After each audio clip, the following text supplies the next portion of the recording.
Hello everyone, this is Scott Geider, the character Cephas from the hit franchise series The Hillbilly Horror Show. You can now experience all the greatness from all the Hillbilly Horror Show, and all you need is a library card. And then you can go to Hoopla and watch them all for free. That's right, free. We love the word free. So, go ahead. For more details, go to the Hillbilly Horror Show Facebook page, or go to www.hillbillyhorrorshow.com. That's right, Lulu, Bo, and myself, Cephas, the mumbling idiot. Again, go to www.hillbillyhorrorshow.com for more details, or to the Facebook page. Hello everyone, this is Scott Geider, also known as Gruesome Herzog. My very special guest is a filmmaker that I reviewed not one, not two, but 3 films.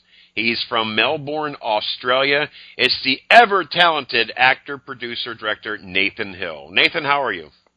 Good morning. Hey, good evening to me. For you, it's good afternoon. Yeah. Well, it's what, 9? It's about, what, 9:11 there in the morning on Saturday? You're right on the button. Correct. And it's 5:11 p.m. here in the East Coast. But thanks for coming on. The time difference is a big thing, but I've seen a lot of stuff. Not a lot, but The Strange Game of Hide and Seek and Tomboys. Yeah. Strange Game of Hide and Seek was sent to me because of Shriekfest. I was a judge there back in 2011. That's right. Yeah, and then Tomboys you sent me, a very, very cool film. Thank you. And then I have not seen Model Behaviour, but your newest one is a film that you sent me, and I was like really shocked. I said, "Oh my God, it's Nathan fucking Hill! Get out of here! He's back!" And that's Revenge of the Gweilo, which we'll get into. But I'll give you a teaser, listeners. If you like that 70s feel of a film, and plus a little bit of the 80s, I think you'll dig that one. But we'll get into that one later. But since I did review quite a few films of yours, I'm just going to go ahead and bring it back up again because, again, I never talked to you. This is the first time as an interview-wise.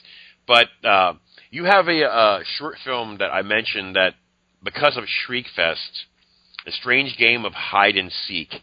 Now, I did not know who the hell Nathan Hill was.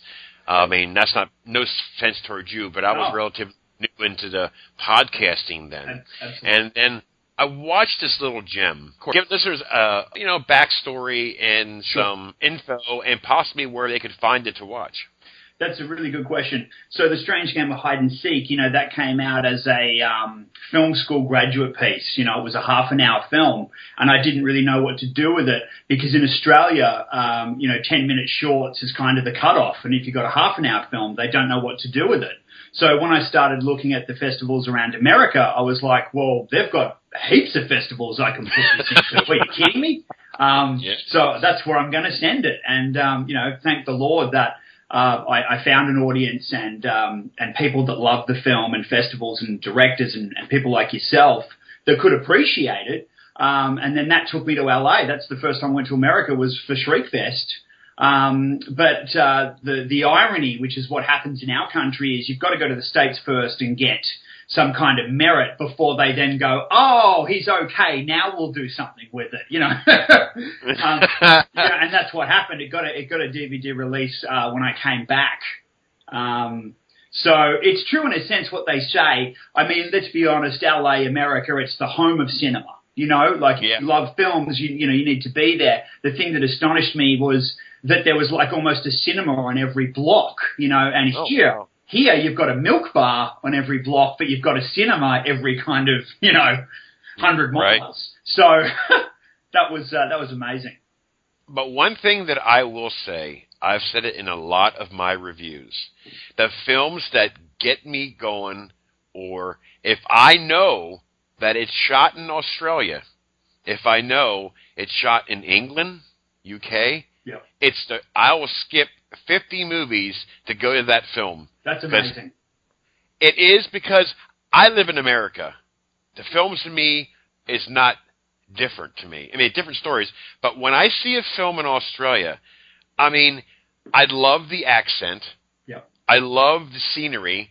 And Australian filmmakers have a different style and taste of filmmaking than Americans do. I'm not saying one's better than the other, but horror films, if you really want a horror film in Australia, you have that extra twang, because there's a lot of great horror films in Australia.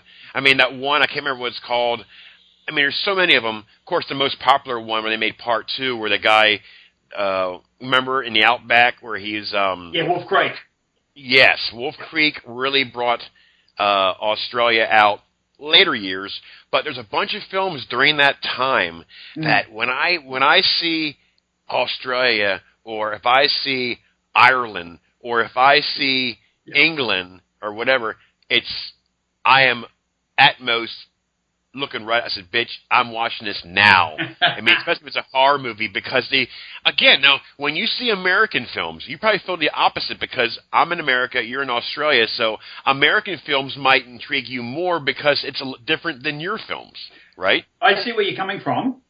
I do think that because, there's this kind of, I guess like a folk tale that Australia is this giant, dangerous island, filled with, massive spiders, giant spiders, and snakes and crocodiles and all these things, and it automatically drums up, kind of an image of this survivor gone wrong, Right. This is why Wolf Creek did so well, because I really think Wolf Creek was kind of like, Crocodile Dundee gone bad,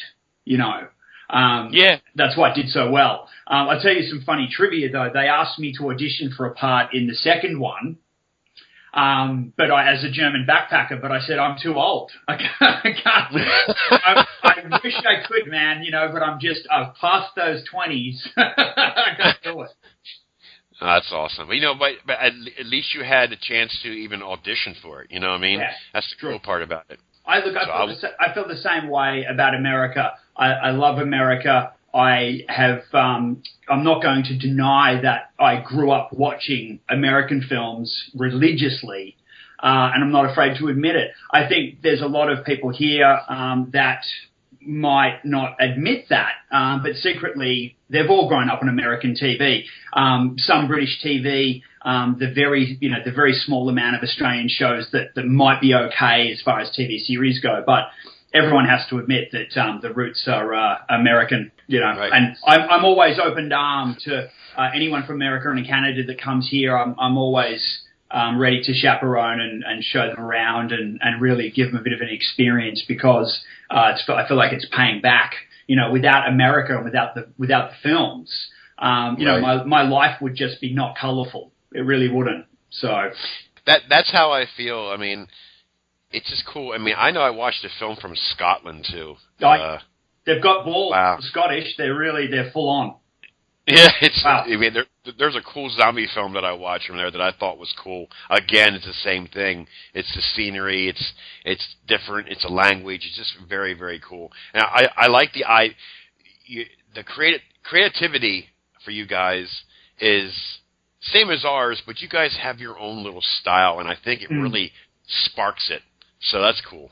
Yeah, I think that's why Tarantino loves it as well, because, being kind of, I guess, like a connoisseur of film, that's someone that's really appreciated the culture and the type of films that are made here, exactly what you're saying. So from your perspective, it's very, very much novelty, I think, to have a look at that, slightly different kind of filmmaking that's enjoyable if you're as much as into film as what we both are. Yes. You got it. The next film, I mean, here's another film that because of Shriekfest and because of the short film, you sent me a copy of Tomboys. Yeah. I said, I want to see this. And again, here is a film that the way you made it, I don't think that my perspective on this film, if it's American made, that I would have the same feelings towards it. Mm-hmm. No slight to America, because the film that you did is done so many times over here, something like it. But again, we have the Australian twinge on it, and that's what really got me. So go ahead and tell the listeners about Tomboys and if it's available anywhere to buy or however. Absolutely. Tomboys is readily available. As soon as you type the title into Google, it'll come up with, a whole bunch of places to purchase. If I can put in a little plug here, my website alone, which is nhp.net.au, that has a purchase page to all my films. All of them are on Amazon, which I think is kind of the first most readily available place to buy. And then different distributors will have them out through different channels and different stores depending. But a lot of my stuff is in America and Canada. Not so much in Australia these days because my existing distributor, believe it or not, went bankrupt. Wow. I'm looking for a new local distributor. But it's strange because a lot of my films, I keep kind of changing genre. I don't like to be boxed, so I think the distributors are also kind of, well, who is this guy? Like, is he horror? Is he action? Is he drama? Because I do like to sort of keep things exciting and keep people on their toes as well. But that's okay. But yeah, Tomboys, I think you're right. It's definitely got that Australian-esque spin on it because it's these Aussie girls all captured or have captured someone and they're caught up in that barn and it's very claustrophobic, and so all of those those realities, the antics of those characters being Aussie and being tight together, a tight-knit group of girls, gives you that kind of fly on the wall viewpoint of what they're really like. Because there's no secrets and there's no holds barred, and it's, Tomboys is like not something that we're making for, a PG rated audience either. It's quite barbaric. So you get up close and personal with what these characters might be like in this country. Right. Yeah, it's 5 girls kidnap a serial rapist to seek revenge. Now, think of that, people. Yeah. Add that plus the Australian twinge. Yeah. You have an excellent film. The women loved it because, I really, researched and wrote a lot, before we shot it, and to try and get into the mindset of the women that had been perpetrated. I really went there, and I think the girls loved it. And so, in fact, one of the girls said, I'm kind of shocked that a male wrote this script because it was very empathetic and sympathetic. And I think the only reason that I can do that is because obviously I am an artist and a showman, but, deep down there's a sensitive artist, there's a sensitive guy there as well, so, and you have to be to get that sort of material. Otherwise you can't write drama if you're not really in touch with all of your feelings. Right. Does that make sense? You're right. Yes, I do. It makes a hell of a lot of sense. But you do have a lot of films that you directed, and we're going to talk about your newest one, but the one that I've seen. But is there anything else that you want to bring up after that? Yeah, it's funny you mentioned you hadn't seen Model Behaviour, and that's probably because that film was churned out so quickly, and then it ended up winning the California Film Awards. I don't know if you knew that. No. Yeah, and that was kind of like, shoo, boom, bang, it was done, and, I got this trophy out of it, which I adore. And then it was kind of like, wow, okay. And I'd stepped back in the acting ring pretty heavily for that. And had, just had a ball of fun, which is probably what's led me to, to this film, to Gweilo. It's kind of like the next level. But, it was a real, I tell you what, the hardest thing for me on this film was actually going back to training to do the martial arts because, I'm not a spring chicken, as I said. Right? I actually, it's like what's happening to the character is really happening to me. It's like, oh, God, and there's a line I put in there where the woman says, do you really think you can do this? Like, are you in good enough shape? And I'm kind of like, I think so. I love that. So now, let's go ahead and talk about it. Revenge of the Gweilo is a new film that you sent me, and I watched it, I think, last week, right? Yeah, it might have been last week. And I'm already familiar with, like I mentioned, the short film that you did, the Hide and Seek, and then, of course, Tomboys. So I said, you know what? I got to check this out. And I already knew what I was getting myself into when I started watching. I said, this is my opinion, it's a 70s throwback with a twinge of 80s. It's about a guy, his last name is Lucky, has a girlfriend, which he's hot, by the way. And I think what's unique about this film is that's the Asian mafia? Yeah. The chicks that come to your house when you go out to the car for an interview. I won't say too much. I don't want to ruin it. Yeah. And then, of course, something happens to her. Yeah. And then you seek revenge. Yeah. And it's not a typical revenge film. I agree. It's not what you think. It's not Nathan going out there with machine guns and knives and blowing up buildings. It has nothing to do with that. That's right. You get fun, you get humor, you get seriousness, you get the 70s thrown in your face, you get the 80s thrown in your face, and you get the obnoxiousness thrown in your face, and it makes a phenomenal film. Now, that's what I love about you, Scott, because you understand it. Yes, and here's the thing, people. I know a lot of people that's going to listen to this interview, you're not going to get it, and you're going to either watch it, and then you go on and be a troll on the internet and want to bash this film, blah, blah, blah. Yeah. You have to understand film. You have to understand all types of money that takes to make a film. That's right. But there's one thing that people have to understand, and I've said this time and time again, and I don't give a shit who gets sick of me saying it. A movie is someone's baby. It takes a strong-willed person to start a movie and to finish the movie. And I'm saying it's not going to be no gravy train the whole way. It's going to be ups and downs and bumps. But it takes a pure filmmaker with passion and talent to say, fuck this, I'm getting it done no matter what.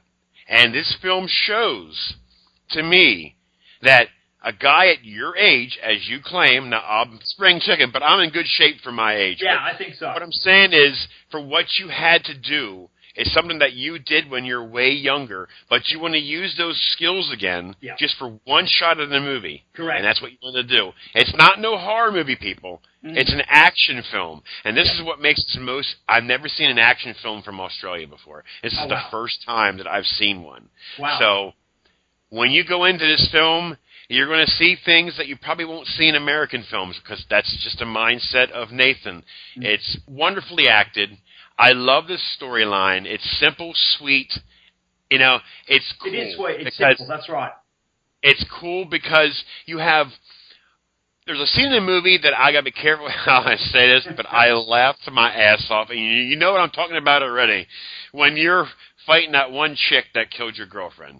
Oh, yeah. Okay? And the little shorter one saying, oh, that's Japan, that's Taiwan, that's this. And she's naming off... And then she says, how many fucking things, how many does he know? Oh, it was fucking great. How many styles does he know? That's right. Because he's reeling out all those different styles of martial arts one by one to combat the different styles that the villains have. So rather than sort of go in there with just like one style, like let's say he goes in there with karate, but they're all from different styles, he's probably going to fail. And that comes from the Bruce Lee theory of Jeet Kune Do, where, you know, you're kind of a master of all styles, you know, and you can do it all, which gives you that advantage. And I must admit something, Nathan. When I seen that sumo wrestler, I said, oh, my God, is this guy going to survive? That's great. But that was he's technically the Australian silver medalist as a sumo wrestler. No shit. Yeah, Chico Pemberton. And he's now starting to get quite a bit of TV, and he's been doing stuff in New Zealand as well. I think he just got cast in another movie, which is amazing, straight off this one. And he's got a little fan base, you know, and he's a really lovely guy. That's awesome. Yeah, we're good friends now. So hopefully I didn't say too much of what I was talking about, but I was impressed with this film. I really was, because, again, like I mentioned, I've never seen a non-horror. I've never seen an action film from Australia, because I'm a horror guy. You know what I mean? Yeah. And I do watch dramas. I do watch action movies, but I've never seen. And I must admit, the title alone is one of the reasons why The besides Gweilo. yourself, is why I want to see this. I thought it was really cool and laid out nice. It's good. Is there any backstories that you can give listeners and myself about this? Any mishaps, any fun stuff? I think what you said was right too, because a lot of the stuff that comes out in this kind of budget is always horror, because we know, the horrors are the easy ones to do low budget, because, you just need a lot of blood and some good looking girls, and you're kind of halfway there, Yeah. And I've done that, don't worry about it, and I love it. I'll probably do it again.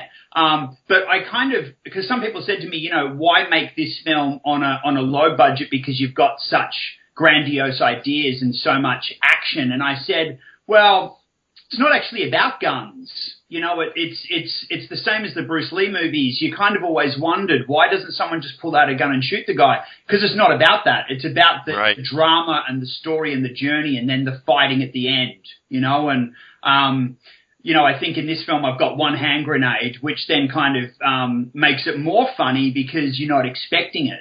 Whereas in action films of today, let's be honest, you've got a million guns, bullets flying everywhere, this and that, and you kind of lose the believability. You get to a point where you're like, oh, yeah, and then it's what I call is a popcorn and Coke film where it's entertaining, but it's not real.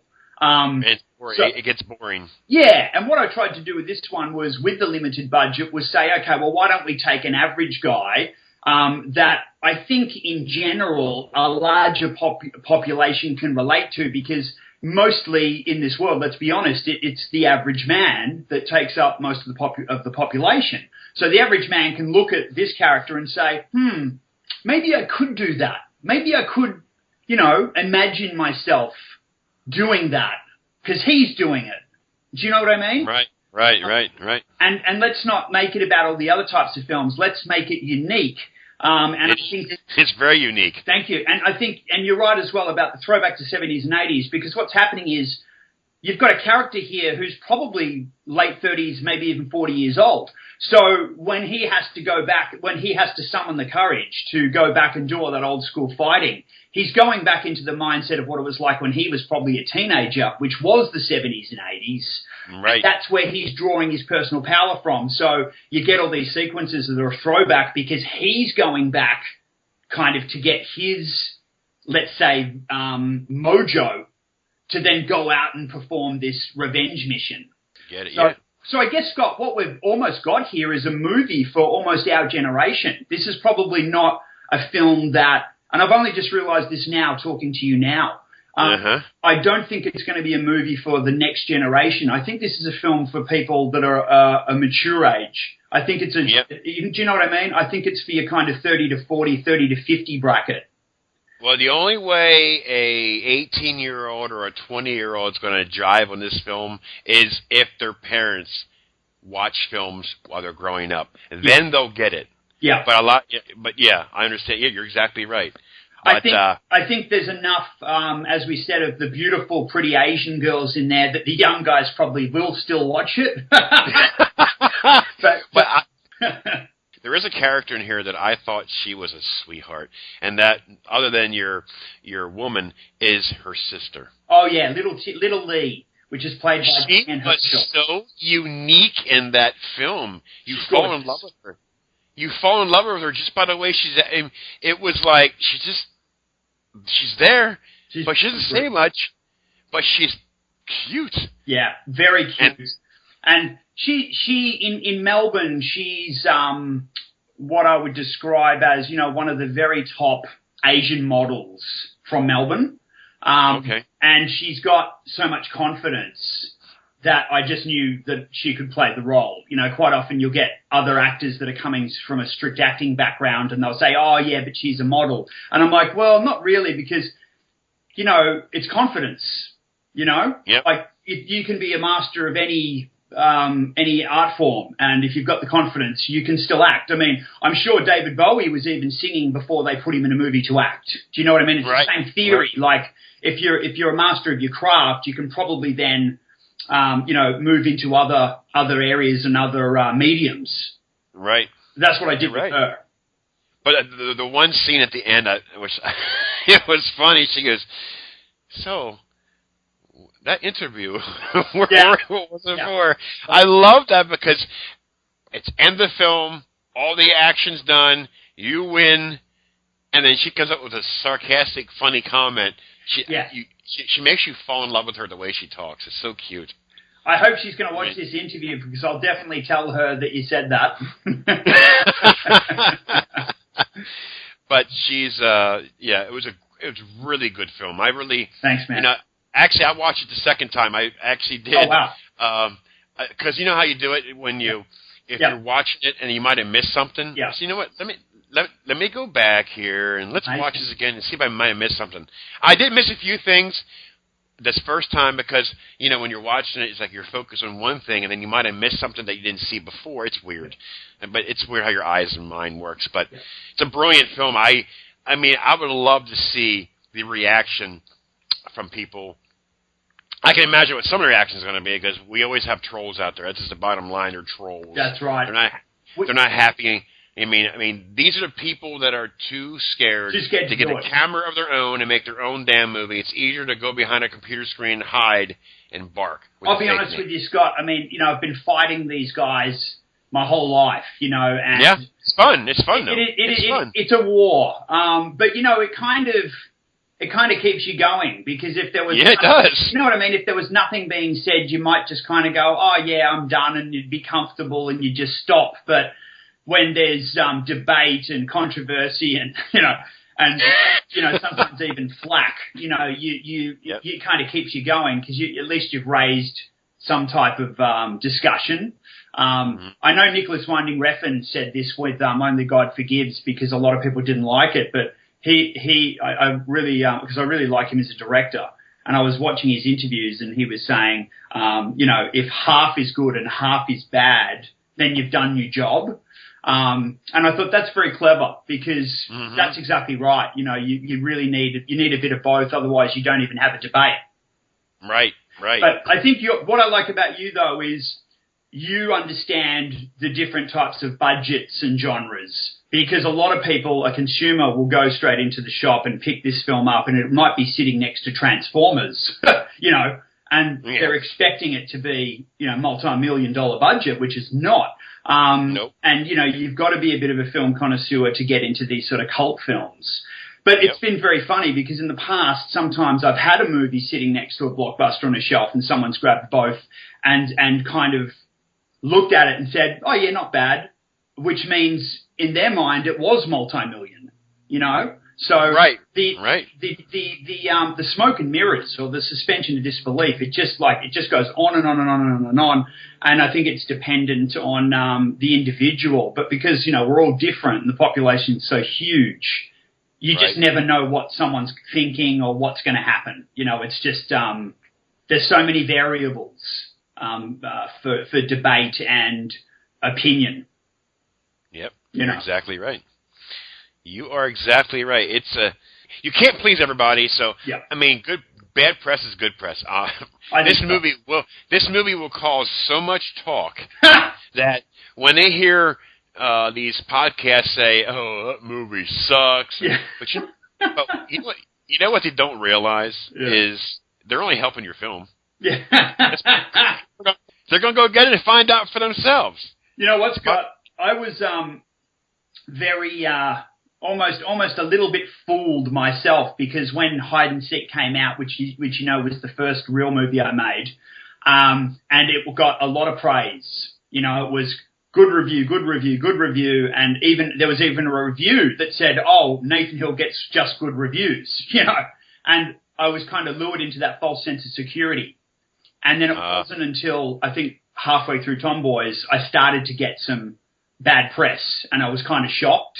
But that's when I realized, it's not about just good press. Everyone's going to have that opinion, which has to create a debate, and that's healthy. But I think a lot of filmmakers, because we're all sensitive in a sense, artists, they can get very hurt, and I think a lot of them quit, and a lot of them give up, and they say, "Oh, you don't understand me, so bugger you all," And I've seen guys do that. I've seen people quit based purely on that because they haven't had the confidence to just keep believing in themselves.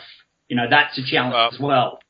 Well, that goes two ways, because it's also somebody who tried and quit and is jealous. Jealousy's a lot of it too, my friend. True. Very true. Very true. Oh, Nathan Hill thinks he's fucking cool. Oh, yeah. I mean, it's going to happen. I mean, it's in every profession. That's every job. Any profession's like that. Oh, he thinks he's fucking special. It's just a fact of human nature. So that drives me. I mean, I get comments about the Hillbilly Horror Show where people say, oh, he's imitating the guy from King of the Hill. That has nothing to do with that. But, hey, you go ahead and keep saying that, because that's more people are going to find out if I am or not. So, you know. Well, Hillbilly Horror, as soon as I tuned into it and I heard your voice, I was already under the impression this was big. You know, I was already under the impression this is a guy that was well established and I need to do an interview with this guy. That was my first impression. For real. For real? For real. That's cool. I mean, that's nice of you. Quite a few things. I mean, I do a lot of voiceover work, so a lot of trailers, and I played a weatherman on a short film. It's crazy. A DJ on the radio in a short film. So it's fun, you know. But I like what I do. I mean, I love interviewing. I mean, my style of interviewing is different than a lot of people. Mine's professional. Or I mean, I have fun too, you know. Yeah. But I like the way I do it, and people like the way I do it. So, I love you're a judge for Shriekfest. I was a judge in 2011, and I'm also a judge for Fantastic Horror Film Festival as well. That's fantastic. So their philosophy is make it for the fans, where if it says it's 1 o'clock, it might be 1:05, 1:10, but it's going to be that time. It's not going to be 8 hours later where the filmmaker gets screwed over. So that's the philosophy for that. So okay, yeah. So big shout out to Fantastic Horror Film Festival. I haven't forgotten you guys. I've been busy, but I just want to bring it out there that is the it's going to be the third year for it now, and they've got successful for the first 2 years. So that's great. So and that's there you a big go. job, man. Putting on a festival, it's a huge job. I mean, I co-ran a festival for 2 or 3 years, and it was exhausting. I mean, I know you can spend your whole year just doing a festival. You know, it's massive. Yeah.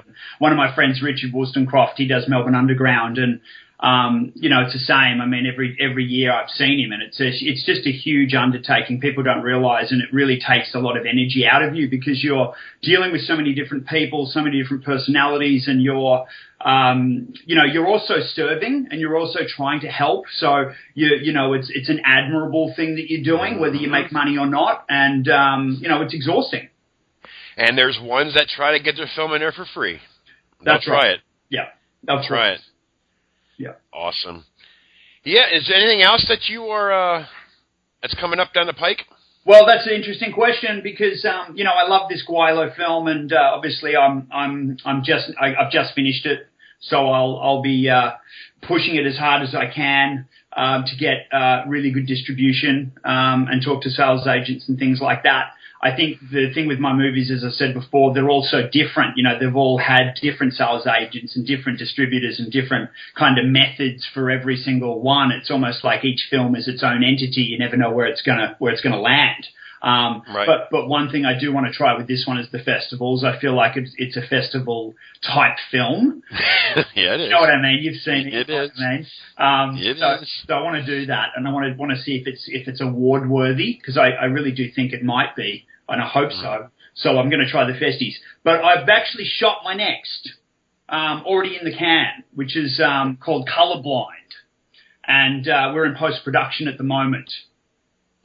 Yeah, which is a very interesting film. You'll definitely be seeing that, and you're going to love that. I'll tell you right now. It's a Hitchcockian. It's it's a throwback. It's a Hitchcockian, Agatha Christie type murder mystery sleuth, and mate, it's phenomenal. Do you know Jane Badler? She used to act in the series V, The Visitors. Yes. Jane.